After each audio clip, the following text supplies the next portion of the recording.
Hi అండి అందరికీ welcome back to my YouTube channel Mahi Krish recipes. ఈరోజైతే మనం ఎగ్ మసాలా కర్రీ ఎలా ప్రిపేర్ చేయాలో చూద్దాం. ఈ కర్రీ రైస్లోకి కానీ చపాతీలోకి కానీ చాలా బాగుంటుందండి. ఇంకెందుకు ఆలస్యం, తయారీ విధానం చూసేద్దాం. ముందుగా అయితే దీనికోసం చిన్న మిక్సీ జార్ తీసుకొని 2 టేబుల్ స్పూన్స్ ధనియాలు, కొంచెం అల్లం, 15 వెల్లుల్లి, కొంచెం దాల్చిన చెక్క, 2 లవంగాలు, కొంచెం కొబ్బరి వేసుకొని కొద్దిగా వాటర్ పోసుకొని మెత్తగా అయ్యేంత వరకు గ్రైండ్ చేసుకొని పక్కన పెట్టుకోవాలి. తర్వాత ప్యాన్ పెట్టుకొని 3 టేబుల్ స్పూన్స్ ఆయిల్ వేసుకొని హీట్ అయిన తర్వాత 1/2 స్పూన్ ఆవాలు, ఒక మీడియం సైజ్ ఆనియన్ని స్లైసెస్గా కట్ చేసుకొని వేసుకోవాలి.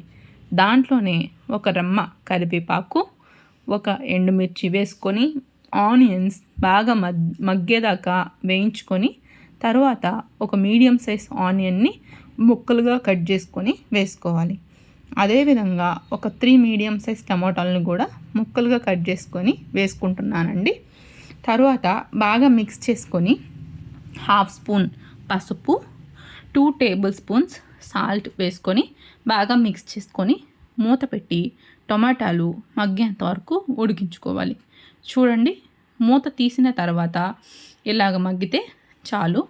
తర్వాత 2 టేబుల్ స్పూన్స్ కారం వేసుకొని మిక్స్ చేసుకున్న తర్వాత దీంట్లోనే మనం ముందుగా గ్రైండ్ చేసుకున్నాం కదండి మసాలా, అది కూడా వేసుకొని పచ్చివాసన పోయేంత వరకు ఒక 6 to 7 మినిట్స్ అలా ఉడికించుకొని ఆయిల్ ఇలా పైకి తేలిన తర్వాత నేనైతే ఇక్కడ చూపిస్తున్నట్టుగా ఒక 6 ఎగ్స్ ముందుగా తీసుకొని బాయిల్ చేసుకొని పక్కన పెట్టుకున్నానండి.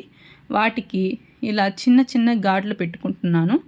మసాలా ఎగ్లోకి పట్టాలని అన్నిటికీ పెట్టుకున్న తర్వాత ఆ ఎగ్స్ మసాలాలో వేసుకొని బాగా మిక్స్ చేసుకొని కొద్దిగా కొత్తిమీర వేసుకుంటే అయిపోతుందండి.